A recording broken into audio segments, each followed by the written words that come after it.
জলপাইগুড়ি জেলা ক্রীড়া সংস্থা স্থাপিত হয় 1954 সালে। এই প্রথম জেলা ক্রীড়া সংস্থার পরিচালনায় আজ থেকে মিলন সংঘের মাঠে শুরু হলো মহিলা ফুটবল লিগ। চলবে 26 এপ্রিল পর্যন্ত। জেলার মহিলাদের খেলাধুলোয় আরও এক ধাপ এগিয়ে যাওয়ার লক্ষ্যে এই মহিলা ফুটবল লিগ সূচনা। এই লিগে যতগুলো গোল হবে ততগুলো গাছ শহরে জেলা ক্রীড়া সংস্থার পক্ষ থেকে লাগানো হবে। এদিন খেলায় পরস্পর মুখোমুখি হয় মিলন সংঘ বনাম Jalpaiguri football academy.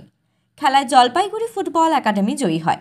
Jalpaiguri football একাডেমির হয়ে বিশাখা বর্মন 4টি গোল করেন, সঞ্জনা কেরকেট্টার 3টি ও মনীষা ওরাও 1টি গোল করেন। মিলন সংঘের হয়ে 1টি করে গোল করেন দেলিকা রায় ও আশকারা বাসফোর।